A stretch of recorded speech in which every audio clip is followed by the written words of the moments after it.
Bismillahirrahmanirrahim. Al-Fatihah ala hadratin Nabi Muhammad sallallahu alaihi wasallam wa alihi wa azwajihi wa dzurriyyatihi wa ahli baitihi tayyibin tahirin wa sahbihi al-akramin wa azwajihi tahirat ummahatil mu'minin wa tabi'in bi ihsan ila yaumiddin wa ila arba'atil a'immatil mujtahidin wa muqallidihim fid din ulama al-amilin wa mu'allimin fid din wal fuqaha wal muhaddithin wal qurra wal mufassirin wa sadat sufiyatil muhaqqiqin wa ulil qawli ajma'in wa ila arwahi masyayikhina wa mu'allimina wa arwahi walidina walidikum amwatina wa amwatikum wa amwatil muslimin khassa amma anna Allah yataghashaw bi rahmatihi wal maghfirati wa yusirru jannah bi anna Allah yaghfir lana qulubana wa yashrah sadrana wa yunawwir qulubana wa ghawaribana wa tujab wal afaq wal ghina wal quwwata bil islam wal islam bila mihnatil imtihan bi sayyidil adnan al hadiyya wa hadir Muhammad sallallahu alaihi wasallam. Al-Fatihah. A'udzu billahi minasy syaithanir rajim. Bismillahirrahmanirrahim. Alhamdulillahirabbil alamin arrahmanir rahim maliki yaumiddin. Iyyaka na'budu wa iyyaka nasta'in ihdinas siratal mustaqim siratal ladzina an'amta 'alaihim ghairil maghdubi alaihim waladdallin. Bismillahirrahmanirrahim. Assalamualaikum warahmatullahi taala wabarakatuh. Waalaikumsalam warahmatullahi wabarakatuh. Bismillahi walhamdulillah wassalatu wassalamu ala akramil khalqillah Sayyidina Muhammad bin Abdullah wa alihi wa sahbihi wa man wala la hawla wa la quwwata illa billah. Qala subhanaka la ilma lana illa ma 'allamtana innaka antal alimul hakim wa tub alaina innaka antat tawwabur rahim. Rabbi zidni ilman warzuqni fahman warhamni bis-salihin. Allahumma shalli ala sayyidina Muhammadin al-Fatih lima ughliqa wal khatim lima sabaq nasiril haqq bil haqq wal hadi ila siratikal mustaqim wa ala alihi wa sahbihi haqqa qadrihi wa miqdaril azim. Ya Fattah ya alim ifta'alina futuhal arifin hadratal mukarramin jamaah mustaqim wassalam. Senantiasa kita selalu mendapatkan rahmat dari Allah Subhanahu wa taala. Alhamdulillah penuh keberkahan, sehat walafiat, masih dalam ikatan taat kepada Allah Subhanahu wa taala dan aktivitas. Alhamdulillah kembali kita ke malam penuh berkah, malam ta'lim di Majlis Ta'lim Assalam. Semoga kita semuanya selalu dalam ikatan hidayah Allah Subhanahu wa taala.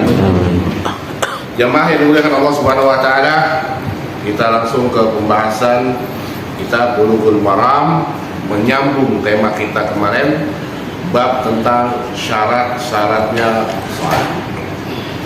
Pada pembahasan sebelumnya dijelaskan beberapa hal terkait dengan syarat-syaratnya sholat. Di antaranya terakhir, syarat utama sholat adalah menghadap kiblat. Bagi sholat wajib, tentunya menjadi kewajiban orang yang melaksanakan sholat wajib mutlak sekali menghadap kiblat. Bagi yang hendak melaksanakan sholat, maka menghadap kiblat diperbolehkan dalam situasi tertentu kita mengalihkan arah dari kiblat, tetapi yang paling patokannya adalah di saat takbiratul ihram kita memposisikan menghadap kiblat. Jadi pas mulanya sholat sunnah itu kita dalam keadaan kiblat. Jadi contohnya kalau kita dalam keadaan musafir di atas kendaraan, namanya arah kiblat kita ke sana, ya. Kita mau ke arah Pulau Gadung, ya, keluar dari Banteng, terus sana sholat apa nih? Pagi-pagi biasa kita berangkat sholat duha, ya, takbiratul ihram, Allahu Akbar, jalan lewat mana kita? Jalan Sudirman, naik jembatan layang, belok kanan kan, sudah berubah di kiblat. Maka terus yang penting pas sudah takbiratul ihram menghadapi itu. Beda kalau sholat wajib. Kalau sholat wajib harus dari awal sampai akhir kita dalam posisi paten menghadapi kiblat. Maka idealnya kalau sholat wajib kita turun dari kendaraan. Idealnya, ya. Kecuali dalam keadaan memang kita nggak memungkinkan kita untuk sholat turun dari kendaraan kalau sholat wajib. Itu dia. Selanjutnya, di antara syarat-syaratnya sholat adalah berada di tempat yang suci. Kembali kepada fikih, suci tempat, suci pakaian, suci badan, baju, badan, tempat suci. Ya, itu soal pertama. Diriwayatkan dari hadis an Abi Sa'id Al-Khudri radhiyallahu taala an Nabi sallallahu alaihi wasallam al-ardu kulluha masjidun ilal maqbarah wal hammam. Bahwa kata hadis riwayat Al-Khudri, semua tempat di tanah masjid ini hukumnya suci, ya, kecuali area perkuburan dan pemandian. Al-hammam itu pemandian. Hammam yang dimaksud dalam hadis ini adalah tempat di mana kita mandi. Pada perkembangannya al-hammamat itu pemandian, bukannya tempat mandi. Jadi pemandian lebih menampung banyak orang pemandian. Maka kita dilarang berada di tempat melaksanakan sholat di area pemandian. Kenapa? Ya tentunya karena area pemandian adalah area di mana ada aktivitas membersihkan najis, kencing, semua gitu. Maka pastinya tempat itu ya terkontaminasi oleh najis. Semisal itu bisa dikiaskan, ya, apa WC, apa di apalagi tempat-tempat yang menjadi jalur tempat-tempat kotoran apapun, nggak harus kamar mandi, gitu kan ya. Pada masa pemerintahan Khilafah Utsmaniyah itu di Turki,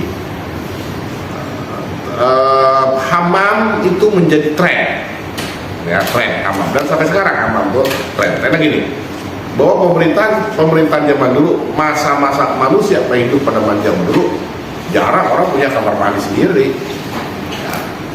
Jadi oleh negara disediakan pemandian umum, ya. Nah situ masyarakat mandi rame-rame. Jadi ada blok-bloknya, ada kamar-kamarnya, ada juga ruangan sauna, ya, kalau zaman dulu tuh.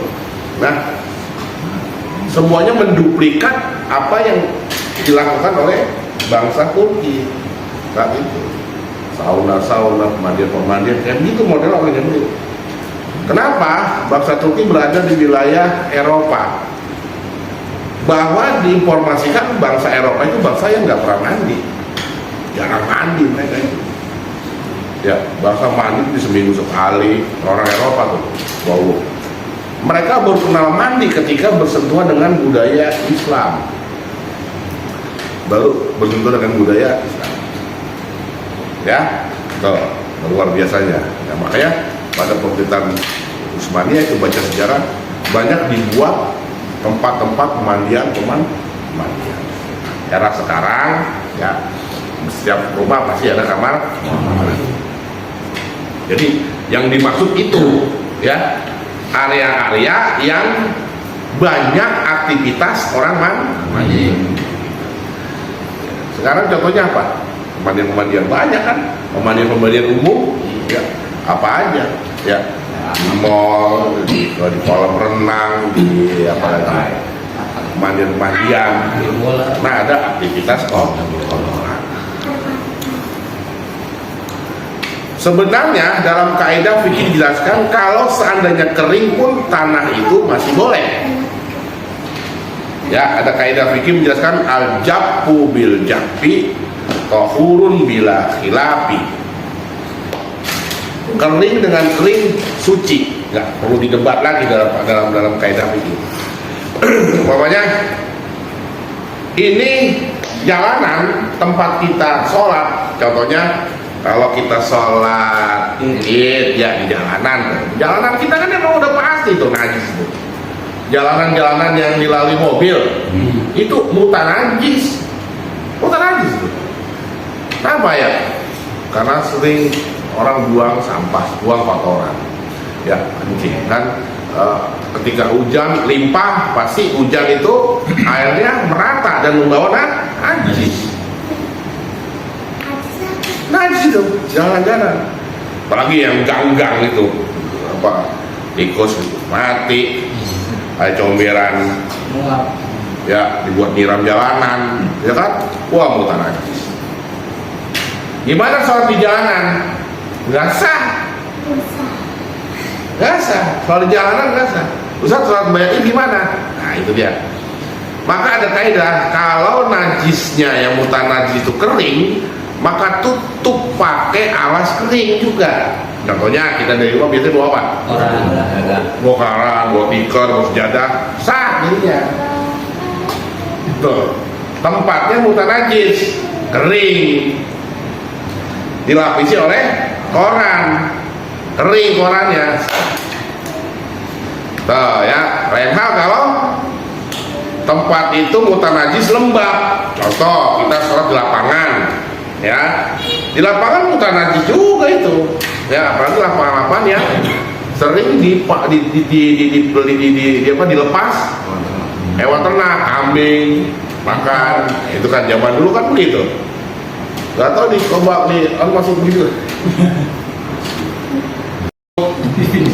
Apalagi tuh, tikus jam 8-an, nah kita sholat di atas rumput. Kecuali kalau kita sholatin Senayan, ya, Senayan mah di atas rumput, boleh jadi bisa, ya, karena sistem drainasenya bagus. Jadi kalau di sistem rumput bagus itu kan air turun, dia pasti ngalir, gitu kan ya. Nah, kalau rumput-rumput mahal itu yang miliaran mulai standar pipa, ya, masih dikatakan aman, ya, betul. Jadi itu harus hati-hati nih, sholat tanpa alas, di sini Ustaz ya, sholat tanpa alas, ya. Sering nggak yang coba perhatikan, gini, Ustaz. Di rumah ente, ubin, betul ya? Ubin, rumah ubin. Ada anak kecil nggak? Enggak ada. Asli ada anak kecil, ya. Contohnya anak kecil kita tidur di ngompol, ya, ngompol di ubin, ya. Cara kita membersihkan aja udah tidak mensucikan, ya. Ambil lap kering, dikeringin, angkat, bersih, suci, enggak. Karena syarat suci tempat itu bukan hanya dikeringkan saja, tapi harus dialirkan, ya. Karena semua secara membersihkan, mensucikan apapun, baju, pakaian, harus air mengalir. Air itu mengalir.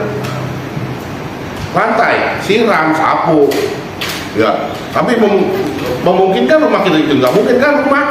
Wah, kan berat, angkat bangku, angkat lemari, apalagi kulkas, udah. Jadi kalau dilihat rumah kita itu bersih, harum, wangi, nggak ada bakteri. Kata iklan TV tuh, ya nggak? Apa tuh yang buah jatuh dicaplok lagi? Ya? Wipol.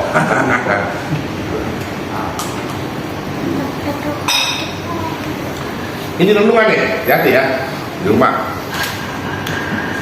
Cara membersihkan najis. Jadi rumah-rumah kalian, rumah ente semua itu mutan najis. Cara membersihkannya nggak cukup syarat. Ini fikihnya ya. Ya, kenapa? Biasanya istri kita kalau bersihin ompol, anak ompol apalagi yang cepirit apa-apa, nah cuma dilap doang kering. Seharusnya dia itu dialirkan, diguyur, semprot, tuh, baru suci. Boleh kita sholat di atas lantai. Kalau demikian gimana? Mutlak pakai sejadah. Jadi di rumah gimana Pak? Sholat pakai sejadah nggak? Sejadah.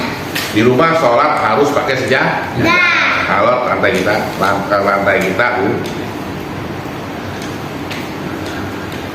pakaian, beli pakaian, ya.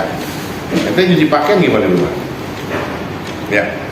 Kalau semua pakaian campuran, pakaian ente, apalagi pakaian lu Gus yang semalam bisa ngacak-ngacak spray.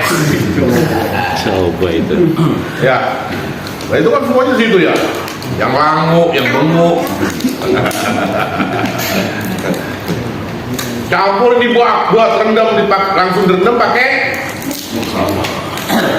deterjen kan? Mutan najis semua. Mutan najis. Kan pakai deterjen saat itu bersih, tapi nggak suci. Hati-hati. Nah, yang nggak ada beberapa ustadz baca dan dengar cara yang paling sederhana itu biasanya nih, ya. Kalau di rumah kan gini, di rumah umumnya pakai mesin cuci apa pakai apa? Iya. Lu pakai apa? Manual. Yang pakai mesin cuci, kalau memang ribet, pakaian masukin semua, isi air penuh di apa ya? Di anunya berapa?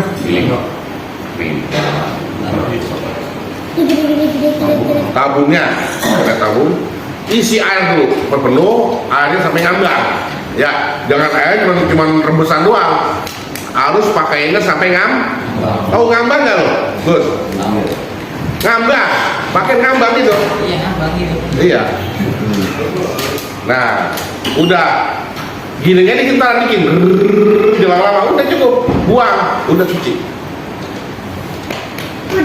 Ya, suci udah. Asal pakainya cuma sekedar, ya cuma bau, ompol, apalagi. Ya iler itu yang gampang ya. Giling jangan kayak sabun, giling, buang, suci. Karena dengan dominasi air bersih pada pakaian najis, maka dia akan terbuang. Udah setelah itu baru isi lagi, baru kasih deterjen, ya. Bersih udah bersih dah. Nah selanjutnya ada mau bilas, mau pewangi, kalau nggak mau olok mah nggak usah udah. Ya, olok nggak usah. Banyak cara, jadi jangan langsung pakai sabun dulu nih salahnya nih. Ya, kalau pakai sabun jadinya najis lagi semuanya. Jadi harus membersihkan itu air yang mutlak. Air mutlak ada air apa? Air yang benar-benar air belum campur apa-apa tuh air mutlak. Nih, air putih, air aqua itu disebut air mutlak. Hati-hati isi di rumah. Ya, tanpa terasa cara nyucinya bini kalau salah yang korban kita apa? Pakaian kita semua belum suci. Itu repot-repot gitu, ya. Kalau agama kita amat ketat sekali sama yang namanya toharo. Kali-kali berdasar agama yang paling ketat sama masalah toharo adalah agama Islam. Dan agama Islam madhab yang paling ketat sama toharo madhab Syafi'i. Itu paling ketat. Kalau madhab lain masih nggak apa. Tapi madhab Syafi'i yang kita jalankan ini adalah madhab yang paling ketat sama toharo masuk. Maka hati-hati. Jadi kembali lagi kepada permasalahan tadi kita sentuh, di rumah hati-hati kalau ngebersihin lantai, ya kalau nggak bisa usahakan jangan sholat kecuali pakai sejadah. Kalau cuci pakaian seperti itu ya yang gampang ya.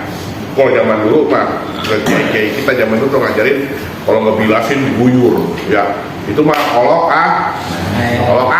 Kalau zaman dulu olok air ya, air banyak ya, diguyur sampai air ngalir. Kalau air siang, lagi sekarang musim kering, air lagi susah, air semakin dalam ya. Jadi yang paling gampang itu aja dah.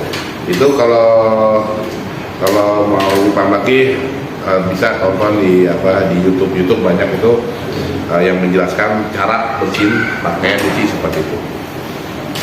Kembali lagi kepada masalah sholat. Jadi pada intinya semua tempat ini di bumi ini bisa dijadikan tempat sholat.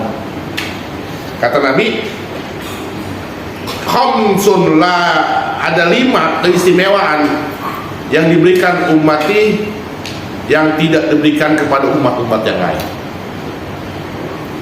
Ada ada 5 kelebihan keutamaan yang dimiliki oleh umatku, lam yuta'unna ahadun min qabli. Kata Nabi Muhammad dalam hadis yang lain, tidak diberikan itu kepada umat-umat yang lain. Apa? Di antara kata Nabi, wa ju'ilat liyal ardu masjidan wa tahuran. Menjadikan masjid ini, dijadikan semua area tanah bumi ini masjidan wa tahuran. Masjid artinya bisa dijadikan tempat sembahyang dan suci pada hakikatnya, selama ada indikasi yang menunjukkan bahwa tempat area itu tidak suci. Ya, baik. Boleh nggak sholat di gereja? Hah? Boleh nggak sholat di gereja? Boleh. Sebagaimana mereka juga boleh sholat di masjid. Tetapi sifatnya apa? Hah? Sifatnya spontan, bukan rutinitas. Spontan sih maksud spontan. Hah? Hanya kebetulan aja. Bukannya kebetulan aja itu. Ya, bukan dijadikan rutin. Lu sholat di mana? Biasa gua mah di Saint Paulus. Nah, lu itu mana? Gua di Saint Yohanes. Wah, di mana? Jadi kagak aja sebenarnya. Kalau bukan ibadah nggak apa-apa. Ya. Sekarang kan ada umat Islam ya, selawatan di masjid dibidah-bidahin, ya nggak, selawatan di gereja diviral-viralin, kan pusing ya umatnya. Ya, selawatan di gereja, ya nggak. Jadi bukan tempatnya yang ideal. Bismillahirrahmanirrahim. Riwayat Ibnu Umar radhiyallahu ta'ala anhu, Nabi sallallahu alaihi wasallam fi sab'i mawatin. Ada 7 tempat yang dilarang untuk melakukan ibadah sholat di tempat tersebut. Apa? Al-mazbalah, area tempat pembuangan sampah. Wal majzarah, tempat penyembelihan. Ya, apa kalau pertama? RPH. Wal mahbarah. Apa mahbarah? Belit. Waga arian tariq, di apa, jalanan umum. Wal hammam, pemandian. Wa ma'atidil ibil, dan apa, kandang binatang, ya, onta. Wa fawqa dhahril baitillah, yang di atas Ka'bah. Ada nggak orang sholat di Ka'bah? Ya nggak? Ya nggak? Perlu nggak? Maksudnya perlu nggak kita sholat di Ka'bah? Ah, perlu nggak?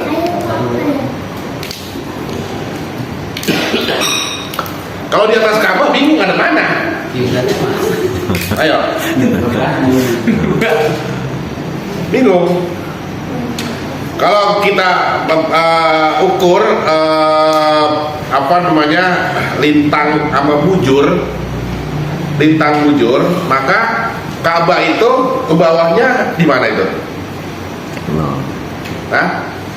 Mana? Ini Ka'bah, ini bumi bulat, atasnya Ka'bah, bawahnya mana? Hah? Daerah mana itu? Ini Hawaii. Hawaii di mana Hawaii, Bos? Hawaii, Honolulu. Yang pakai rok dari daun rumbai, Honolulu. Nah, Hawaii. Nah, di sini. Jadi kalau di Hawaii ini kita sholat pada aja boleh, nggak ada kiblat sini.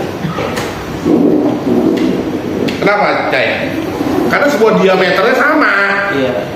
Ya. Poros tengah. Tuh.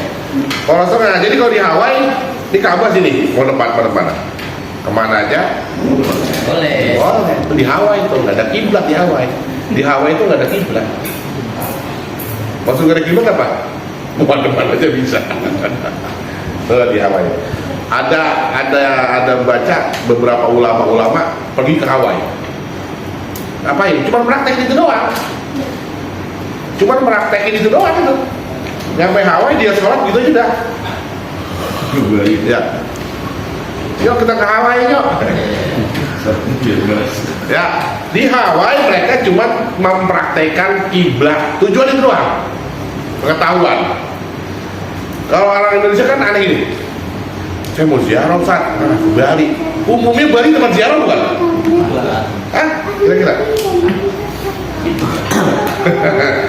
Wali Songo. Wali Songo. dari sini Cikampek, Cirebon, mana dulu tuh? Ya, Gunung Jati, Demak, Kudus, terus Gresik. Wah, bukan ya? Terakhir Ampel. Baik lagi kepada tema hadis bahwa ada 7 tempat yang dilarang kita melaksanakan ibadah sholat itu. Pertama karena pertimbangannya tempat itu nggak suci umumnya. Beda kalau tempat itu diambil area dijadikan musol. Di mall tempat orang lupa. Di pasar tempat orang lupa kan kata Nabi syarrul biqa al ardi aswaquha, sejelek-jeleknya tempat di bumi itu pasarnya.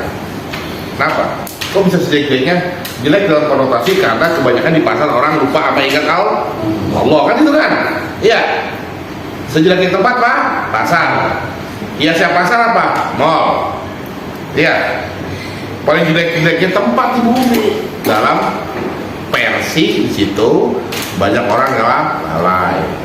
Banyak terjadi penipuan, banyak terjadi pembohongan. Pasti di pasar kan? Betul nggak? Iya. Wah ini murah ini. Udah mah lu aja sekian juga bohong, kalau nggak segitu ya. Jadi orang lupa lalai karena kadang-kadang orang sholat, ya dia nggak sholat, masih sibuk kepada dagang Jumat. Semuanya ke masjid, tapi toko buka, ada bantu ya, sarwa kene kan gitu.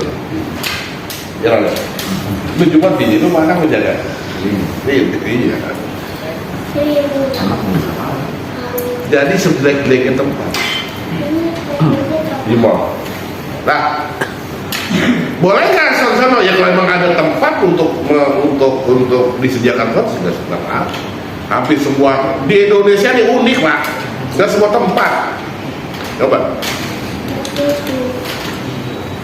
Bahkan di sekolah penabur, di sekolah Kristen itu ada ruangan musola. Nah itu unik ya. Ya, ada sekolah Kristen ada toilet, ada musola. Disediakan ya. Jadi mall ada toilet musola. Rest area toilet musola. Tempat pemandian kolam renang toilet area. Tempat di Guci bawa tempat dingin apa? Area. Tuh. Lokalisasi WTS ada itu. Hah? Ada. Tuh. Iya. Maaf ya, Ustaz sedikit mengenang. Dulu waktu di Surabaya Ustaz pernah main ke daerah namanya Doli. Gang Doli. Ya, itu zaman dulu orang tahu kan Ustaz waktu itu makanan main tempat-tempat Gang Doli. Wow, tahu sendiri aku jelasin macam-macam. Di dalam ada musola namanya At-Tawwab. Bapak musola namanya At-Tawwab apa yang mereka yang pada tahu banget. Di Indonesia mau unik ya. Jadi di tempat pasti ada toilet, musola pasti. Ya, bagaimana? Ya, sholat pasti tidak sholat. Kalau seperti itu, maka pemahamannya jangan dikatakan Ustaz di pasar sholat loh. Ya sholat aja. Masa itu di pasar nggak mau sholat, ya sholat. Di bioskop, mall, toilet, musola, sholat. Kenapa dia sholat? Jangan beranggapan bahwa jangan langsung berpikir berkantung, bertanggung. Jangan ya. Kan itu. Dan sholat ini pakaian najis semua. Gimana ini? Ya sholat. Ustaz, jam 7 saya bangun, belum sholat subuh, tanggung, sholat nggak bisa sholat. Jangan ada alasan yang menjadi kita nggak sholat, tetap sholat dalam kondisi apapun. Ya, tempat-tempat yang Nabi larang itu karena tadi keadaannya seperti itu. Bukan berarti kita nanti ke dalam situasi dimana kita udah di tengah sholat, ya sholat tetap. Kecuali memang di daerah itu ada memungkinkan tidak memenuhi syarat secara syar'i. Nah, secara syar'i artinya secara hukum nih. Contohnya Nabi Pak, janganlah sholat di tempat sampah. Kalau di area sampah, tapi kalau di Bantar Gebang ada masjid musola, nggak mau sholat. Ente pernah main ke Bantar Gebang nggak? Itu ada kampung namanya mana kan? Kampung di dekat apa itu Bantar Gebang namanya? Cikiwul, di ada lagi di atas lagi tuh, udah bau. Hah? Yang di atasnya tuh yang Di atas lagi, Sumur Batu. Sumur Batu itu udah terkontaminasi banget. Kita lewat itu udah tutup hidung. Dan di daerah di dalamnya ya ada rumah-rumah pemul. Itu bedeng-bedeng, gubuk-gubuk, dan situ ada musola. Ya sholat di situ, mau gimana? Masa nggak mau sholat? Karena udah tinggal situ. Ya, di Belit ada nggak musola? Ada tempat sholat itu baru nggak mau sholat di kuburan. Kenapa kita nggak boleh sholat di area perkuburan? Karena diindikasikan tanah kuburan itu bukan najis.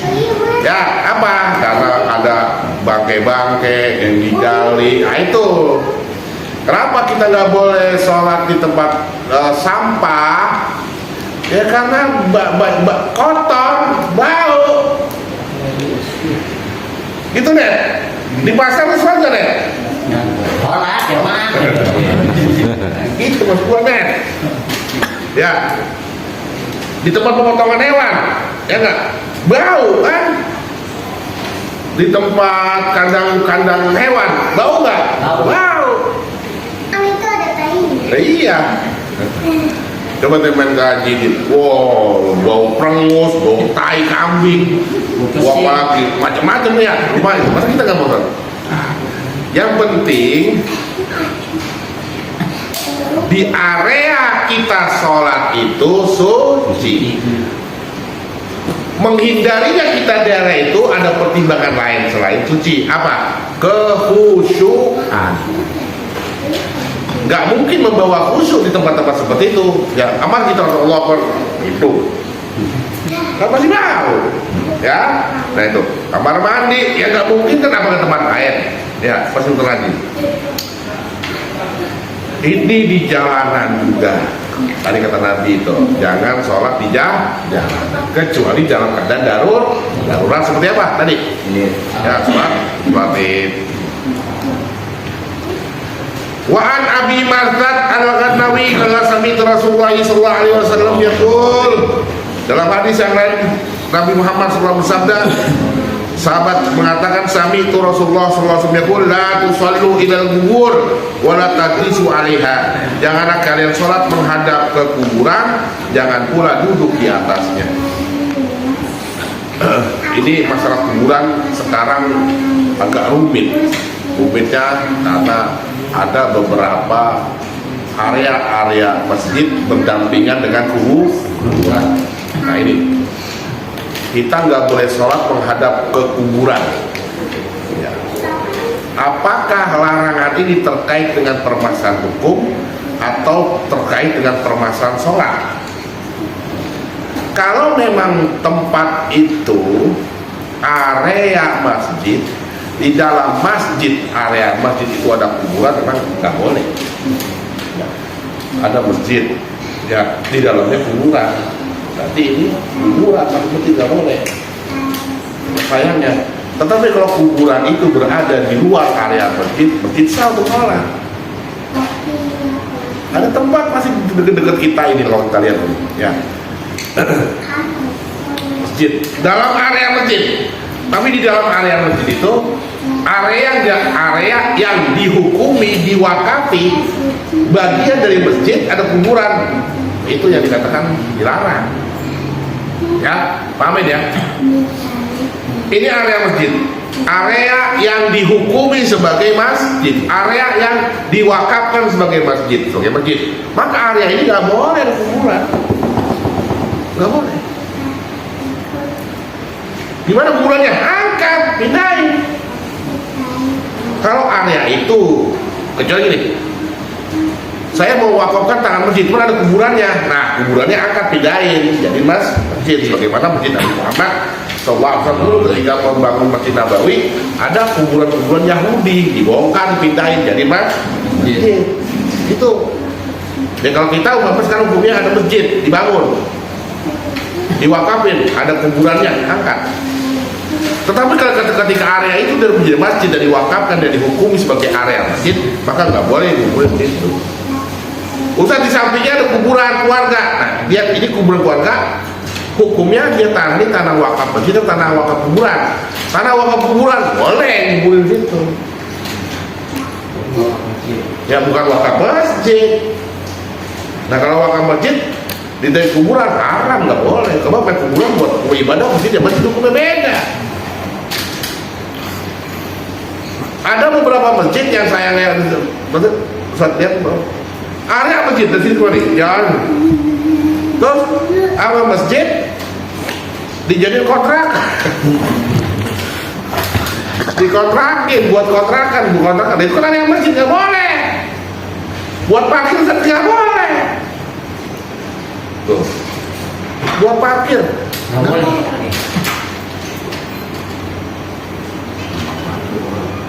Kecuali kalau memang ada akad lain. Masjid ini areanya dijadikan parkir untuk mencari income, boleh. Makanya jangan parkir masjid, nggak boleh buat tempat parkir. Kecuali masjid itu menjadikan tempat itu sebagai penyewaan dan bayar, nah, itu boleh. Income ke masjid, numpang lewat masjid masa lewat, nggak boleh lewat.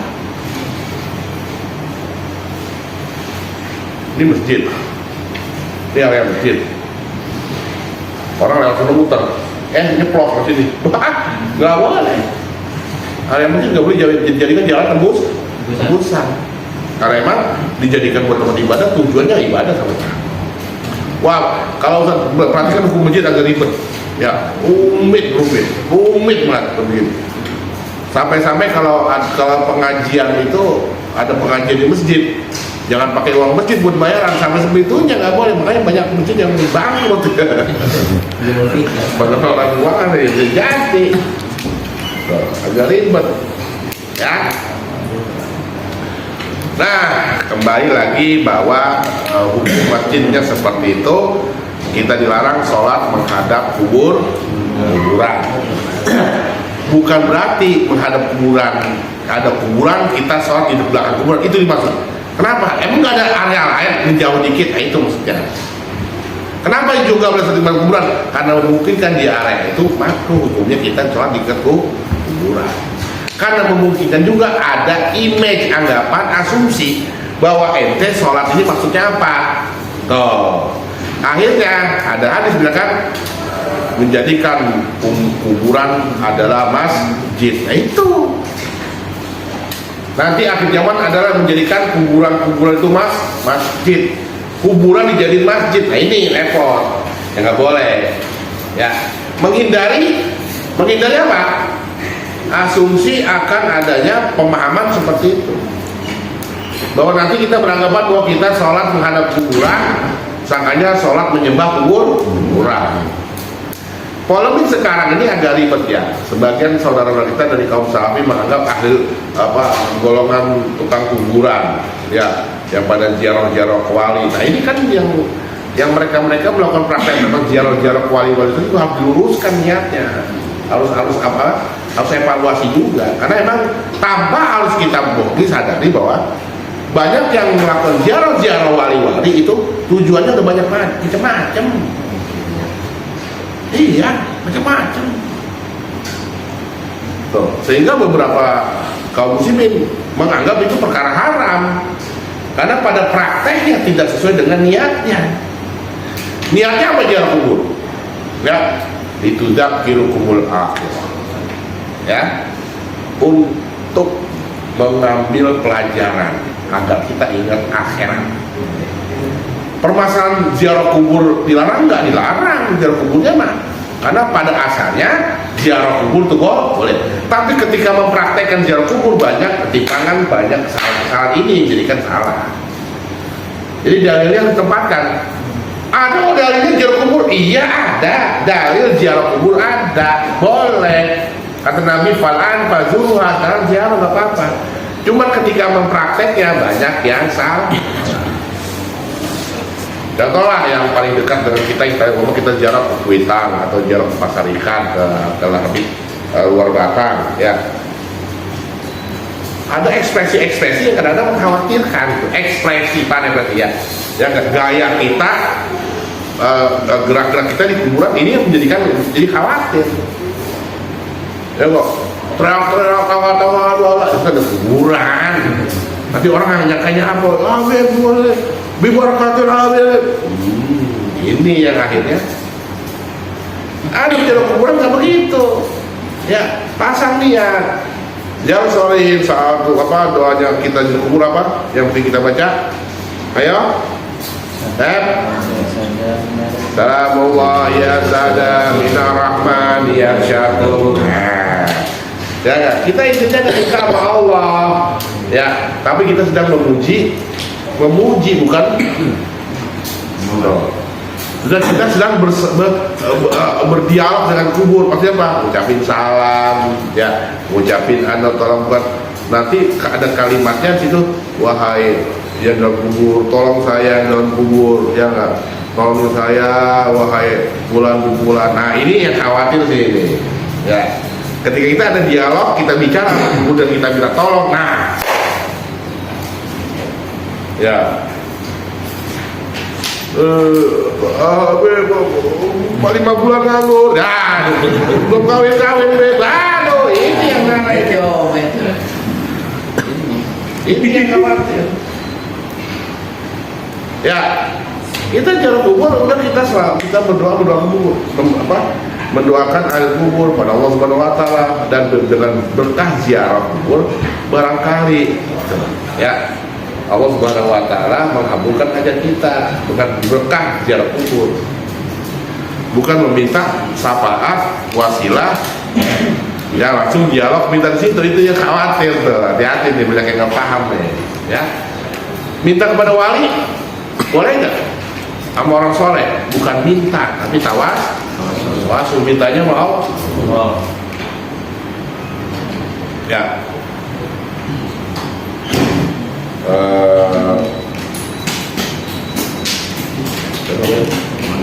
Mandi saya minta tanda tangan sama RW. Ya udah kembali lu dah kan, ayah ada tawasul kembali, ya. Tawasul kan? Ya. Ya ada dua nggak? Ada, emang apa? Oh kembali mau ke rumah, mau ngapain dia? Mau tanda tangan? Ya udah. Jeruk 5 kilo, oke. Kan begitu. Tawasul ke orang soleh namanya tawasul. Walaupun tawasul itu sebagian orang tidak boleh, ya. Tapi bagi kita tawasul jadi kita pegang. Oke ya. Jadi nggak boleh sholat menghadap kubur. Kedua, nggak boleh duduk di kuburan, guys. Itu dosa. Kalau dibelit kuburan, ya. Kuburan kan idealnya di atasnya ada kembang, ya enggak? Ini mie mau gasok, kan? Ada caos lagi, pakai kecap kuburan tuh. Kuburan ada mie mau gasok itu pakai kecap itu, masalah-masalahnya kuburan. Oh set, yang dalam kuburan gue diguyur gasok. Yang di kuburan gue diguyur mau gasok. Kuburan, kenapa kita nggak boleh duduk di kuburan? Seharusnya kuburan itu menjadikan kita jadi dekat sama Allah, kan gitu. Kata hadis Nabi apa? Kafa bil mauti, cukup kematian itu jadi nasihat. Siapa yang pernah ke Pondok Ranggon? Hah? Pondok Ranggon atau Pondok Ranggon? Ente ke Pondok Ranggon malam minggu. Malam minggu. Itu pinggir jalan sama kayak di puncak, bener. Pinggir jalan sama itu Pondok Ranggon. Oh itu. Berkesan. Gak ada yang takut kuburan. Pasapun itu mah. Iya. Belum Pondok Ranggon. Orang sekarang mau kuburan kagak takut. Ente masih ingat kecil ya, kalau ada orang pergi ke Bulit, dulu kan orang ke Bulit ya. Wow. Zaman dulu nih, orang jalan ke belakang bawa keranda mayat ke Bulit. Wow, tak kita melihat pulangnya langsung wudhu, cuci muka. Aduh amat, Kalau ini dulu kita nggak boleh nunjuk kuburan, kita yang takut. Sekarang kuburan kita tunjuk, kuburan takut. takut digeser. Tuh. Bidain, jadi kontrakan. Jadi kontrakan. Tuh, nggak boleh. Karena apa zaman sekarang orang nggak ada takut-takutnya sama kemana. Intinya ada kita ingat mati. Ustaz pernah cerita ya. Di Pondok Ungu ada Ustaz punya teman lagi ngerapiin kuburan engkongnya, mau puasa. Kalau dia batu nisannya dikasih plat besi, tebalnya 5 inci, begini. Plat besi, bawa berat. Besinya dicat hijau, besi nama rapi, besinya panjang begini nih. Pedalamnya biasa, dicor, pasang sore. Mau puasa, besok pagi plat besi hilang. Lah, sekilonya 30.000 berapa ya? Ayo, sekilo berapa sih? Itu dari mana? Cuma 4.000. Iya, itu ada kan 30 kilo. Berat banget. Iya. Hah? Sudah kata-kata-takutnya. Kita nggak boleh duduk kuburan, kenapa hilang rasa takut kita sama kematian? Hilang. Itu maksudnya. Oh ya, orang tahlilan berkali-kali saya nasihatin masalah tahlilan, ingat mati, jangan lalai kematian. Kata Habib Umar bin Habib dalam satu ada orang lagi gotong mayat, kita sambil ngerokok, padahal mayat kita ngerokok. Maksudnya hati kita lah, kita datang dilawat. Di dalam orang lagi dibaca Yasin, waktu ada kita di luar bangku plastik rokok. Yang Gorengan paling pagi itu. Ya, mana rasa takut kita kematian? Itu pesannya, ya, pesannya. Sehingga akhirnya akibat kita nggak ada rasa nasihat kematian, tidak di antara kita yang menyiapkan kematian dengan amal. Kalau ente ingat sama kematian, ente mau udah tegrek-grek karena mana menyiapin amal kebaikan, udah nggak ingat apa-apa, udah amal sebenarnya nggak ada yang tahu kamu bisa atau bisa mati. Ya, Allah Subhanahu wa taala alam. Mudah-mudahan kita semuanya dipelihara Allah Subhanahu wa taala. Mudah-mudahan kita sehat walafiat, jangan maksiat. Mudah-mudahan keluarga semuanya sehat. Al-Fatihah.